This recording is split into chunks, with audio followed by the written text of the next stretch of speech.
Everyone, it's time for our next session.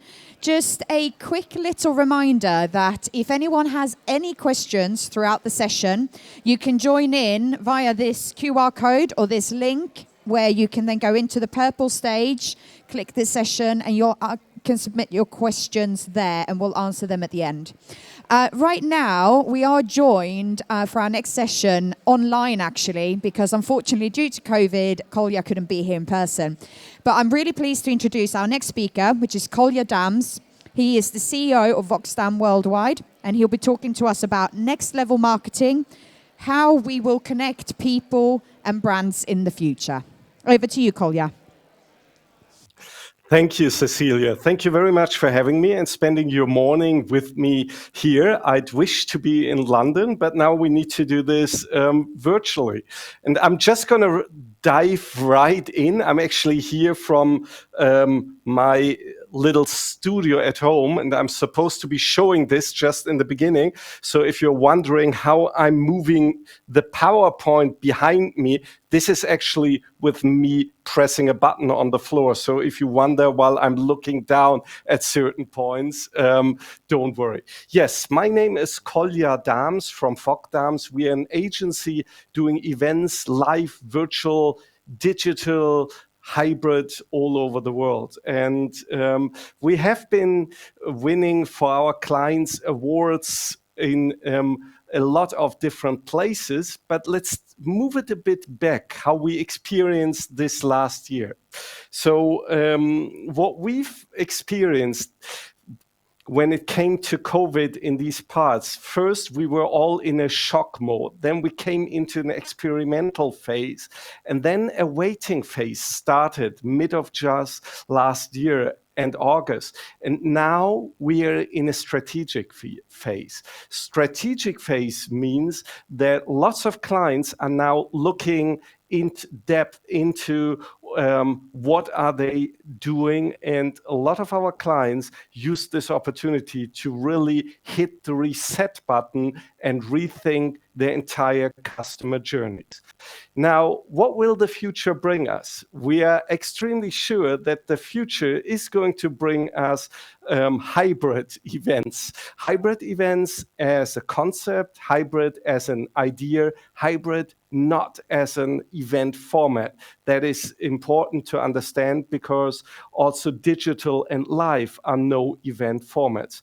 And interestingly, before we go into hybrid, which will be definitely a huge part of the future, we are experiencing right now an extreme run on live events, which actually surprised us as well. So most of you who have watched my presentation in the past, I've ended a little bonus track on going back live. So please stick with me and we'll look into how live will be the future. But before we go into live, let's see what is our daily business today. Our daily business today with doing quite a lot of projects in the last 18 months is pretty much divided by three different areas. So we have live broadcasting, virtual events, and hybrid events.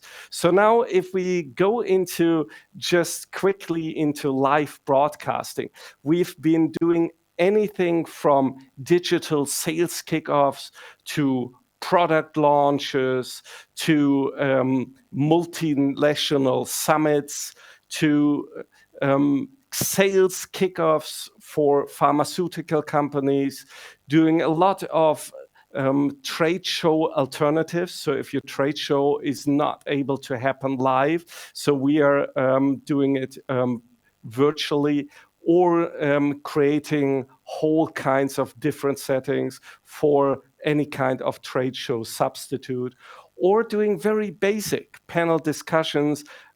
Sometimes it seems like we are filming sets of real life on stage and then just broadcasting them online. A lot of times it is important to find opportunities how to move your audiences into the viewpoint, or make sure that people do get the attention that they like. Especially if you're giving out awards, it's extremely important that you create award winning moments and also appreciation moments for everyone being in the spotlight, or simple products being in the spotlight for product launches. The next moment we're dealing with are virtual events. Virtual events creating virtual atmospheres that are anything from a mixture of live and totally virtual settings. Totally virtual settings that allow you also to move it together with real situations where, for example, your board members you want to put up on stage are familiar with, so that you can move them up on stage in a clear setting, or anything around this. Of course, we also have lots of digital twins where we like rebuild the original setting and put it in an almost looking alike situation digitally. I do believe this is going to die out, though, because everyone is going to say in a few years from now, this was one of these COVID events, right? But best of all is if you really mix and mingle live and digital in a totally virtual setting, these. There are lots of more to come, but I'd like to move to hybrid events. Hybrid events actually coming strong out of China right now, which is somehow surprising, because China was only in a very short lockdown, and in this very short lockdown had the opportunity to really do live events after 3 months again. So therefore, China went live while the rest of the world was still in a lockdown mode. This gave the opportunity to do live events in China while the rest of the world was attending virtually. Now, therefore, we see China now as the second birthplace to hybrid events. Especially what we felt there, it's extremely helpful that you can add anything for your local target groups. So if you keep everything in local Chinese, that of course helps in case of language barriers. But also if you do virtual roundtables, it is fun to do hybrid events. And one format what we are seeing right now that is coming extremely in these parts is satellite events. So a lot of companies decide to have live events in all their international markets, and then moving together these live events into one hybrid event. So while I'm hiding here a group of one market, everything is streamed together into one situation. And also there are a lot of opportunities to work together and make it fit to the local schedule, because as working international, you do know that it's not fun while we in the UK are able to party at a certain time at night. That may be way past midnight for people in Asia, and on the west coast of the US, everyone has just had breakfast. So therefore, it's a lot better to really align schedules. We do also see a lot of scientific forums moving hybrid because it's extremely, here as an example from an event in China again, because here it is a lot easier to gather as many scientists in the world that has never happened before moving digital and hybrid. So now the question we are all asking ourselves, though, is what is going to come now? Now, we have been looking into what is coming in the future for quite some time in our company's history. And I'd like to walk you through a few megatrends, then our observations, and our clear vision of what the future is going to bring. I believe these megatrends, which we'll dive into now, are not going to surprise you, but I'd love to share them with you anyways. The first one is complexity is important to really open up, because complexity is always triggering this moment that you want to oversimplify it. And triggering this reflex doesn't go along with complexity very nicely. So it's important that you don't simplify, but make it simple. Just take complexity as it is. Moving on to the next megatrend is there's never going to be a normal. Even though we are talking about the new normal, there's never going to be a normal. So sorry, get used to it. The next one is life and hybrid are merging these days. So life is already hybrid, and therefore we will not differentiate in the future between these different worlds. For a lot of kids growing up right now, both worlds have already become one world, the world of real life. So there will be no differentiation in the future anymore. The next moment that we see a lot of times is the new power of small data. A lot of times we are asked to really create an enormous amount of data and then go into all the moments of the data available. But at the end of the day, what we see is that there are huge amounts of data that need to be collected. And while everyone is like forming and developing processes and systems to get this whole bunch of data, a lot of time has been missed. So therefore, what we see as an advantage to start with the small data at hand and really go and take it from there.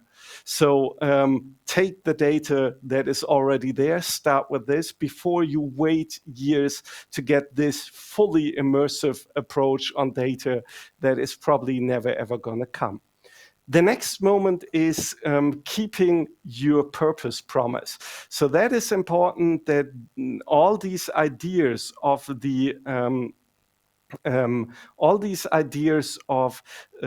creating a purpose promise as an organization, you do now have to live the talk. And this is extremely important because this is what you're being judged by your customers by. The next moment is extra special to me because I'm a huge fan of Pine and Gilmore in the experience economy. And they've already written in their book 20 some years ago that the next economy following the experience economy is the transformation economy. And I believe we are already right into the transformation economy. So it's not about the experience at all. The experience is only a vehicle to the personal transformation of your guest. So therefore, the value for me attending your events in the future is it going to help me transform myself? And this will be the future. So supporting people in becoming better versions of themselves. So moving right into our observations in the next step. So we do have staff all over the world in our offices, and they do have some time dedicated to look out there. What are the moments? What are the elements that are coming across there? And then we moved them all into our internal system. We do have like one of these hot or not systems. And then in this hot or not system, we decide, okay, do we follow this trend, look deeply into it, or not? And I'd like to show you a few elements that are not surprisingly to you, but which became extremely prominent to us in the last time. So the moments are events are pacemakers. Pacemakers are truly events that are like the trade show was the moment where everyone had their new products ready for this one trade show press day in the past. or in your internal company meeting once a year, this was the moment your internal strategy needed to be ready to be presented to everyone. So now with these pacemaker external movements not happening, you do have the extreme chance of becoming your industry's pacemaker at this moment. So the next moment, of course, is going beyond the individual format and going to take a look at the big picture. And this is extremely important, as lots of us did have some time to really step back and take a look at the big picture, especially talking about our customer journeys and what our customers expect by the end of the day. The next one is that we need to be thinking in the needs of our customers and not in channels. So we're moving here from totally channel focus to channel agnostics and the need of really priority to channel agnostics. The next moment is what we've seen is that a lot of companies are doing less, but are moving together their budgets.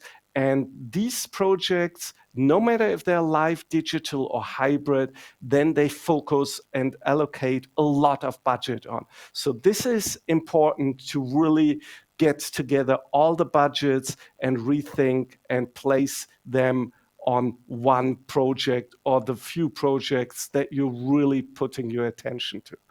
Of course, we are a true believer in the campfire gene.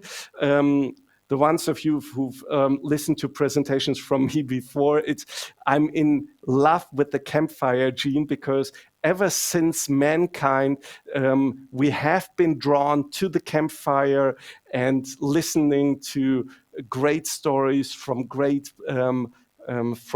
people, together with great people close to the campfire. And this is why everyone is driving back alive now. I'd like to move on to our vision, because our vision, we started asking ourselves the question, what if there would be one home for all our customer touch points, one home that combines all the touch points in one?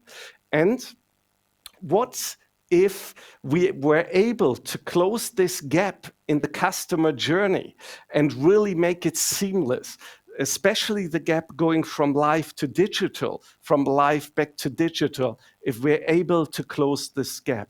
And what if we are able to start thinking with the why and not with the how or what? And what if authenticity and a seamless brand experience was possible? And you already guessed it, what if? I am proud to show you a project we started earlier this year for Grohe, the bathroom and kitchen supply company, market leader in their field, creating Grohe X. And Grohe X is really the home to the entire customer communication with all of Grohe's target groups, may it be the architect, the installer, or the person buying it for their own home by the end of the day. So what we created here is taking together all these touch points into one experience and creating what everyone is now calling the Netflix for the installer. So everything is on Grohe X, no matter if it's training, if it's new product launches, everything around the entire Grohe world you will find on Grohe X.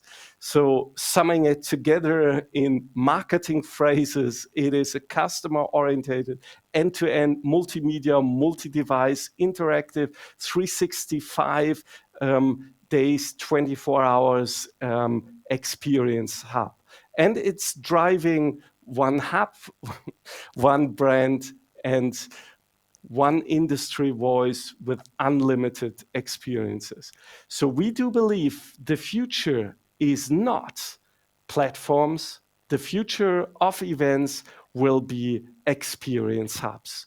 So now we named them brand experience hubs, and I would like to dive into it only a short second to show you why we believe these brand experience hubs are so amazing.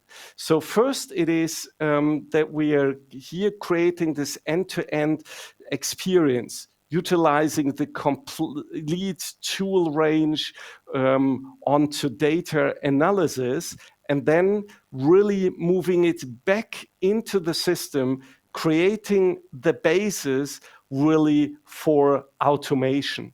So we've come up with 6 levels on these levels, really moving it into a marketing automation potential. So from the levels of technology, infrastructure, content and activation to interaction, and of course this all together, the experience from data analytics into the marketing automation. So now what we believe that the main idea is really moving it from a singular with separated single events to a whole holistic approach in generating one program for all your events, may they be digital, virtual, live, or hybrid. I'd love to run you through quickly the benefits. And the first one is we've been talking about it for years, but it's going to be 100% customer centricity. The next one is it's going to be content and tech can be utilized across different target groups. And of course, more engagement. You will have more optimized content performance, and you will create this really end-to-end customer journey that is unbroken and seamless. It will provide you with the data to make data-driven decisions, and it will give you the opportunity to become the voice of your industry. As of now, we are only at the beginning, but I'd like to end with our clear focus on the campfire gene that we're experiencing right now. And I do believe that everyone is, their social batteries are so empty that we do see a peak in live events happening right now. So thank you very much for joining. Thank you very much for tuning in. And I'm happy to pass on to Cecilia again and happy to take your questions. Thank you. Thank you so much, Colja. That was amazing, very inspiring. I don't know if we got any questions from here in the room. Haven't seen any online, but I've actually got one for you, Colja. I love this concept of the transformation economy. And it's just focusing on all the benefits you mentioned around content, about consumers. Can you give us an example of a great event or a experience that you've seen that's really focused on the transformation knowledge? Absolutely. As seen on the GrowerX example, GrowerX is doing a CSR project helping to train people to become plumbers, installers in Africa, and is really creating a hands-on educational vocational training system purely played over the GrowerX hub. And it's really amazing if you see the interviews with the people taking part, that it really totally transformed their life. And that was one of the key moments I just had in the last week. That sounds fantastic. And I'm assuming that experience has been able to be delivered both digitally and in a live environment, as it's training and engagement, I'm assuming. Absolutely, absolutely. Cecilia, if you like, I do have a bonus track of 5 more shots on how life is happening right now and what new life is like, how we are experiencing it. And if we still have 3 minutes, I'm happy to Yes, run through we these. do actually. We've actually got 5 minutes, Colja, so please feel free to share them. We'll see if there's any more questions at the end. Okay. No, then I'll take over again. Also, you're welcome to send me a line if you like the charts or the deck or anything. No, I'd love to jump into new life. I just added this because this is brand new, because we are now run over by requests for live events that are extremely short. So we get requests as of just today. We got a request for an event at Frankfurt end of next week. We are not used to that in Europe. Usually we have a lead time of half a year or more. So we're getting into Asian situations here. But especially if you're in the tech industry, that may be interesting for you as well. So we are actually, all of us now in a learning mode. No one knows, how do I greet someone? How am I allowed to hug someone? Or it's totally strange when people get back together. Then we are all in Zoom mode, especially when we have a plenary session. Everyone has their laptops or computers up on their lap and is dialing in Teams and Zoom sessions while we go there. Then what we've seen is then social batteries are so empty, that the networking is so extremely important right now, that we started cutting half of our programs so that people have this chance to network, because otherwise they'd be all gone. And in the afternoon, everyone would be outside of the venue chatting, networking, instead of listening to other keynotes. The next moment we experience is that we do need to really focus on making sure that we don't have super spreader events. So we do a lot of times now do PCR test everyone, no matter if they are vaccinated or not.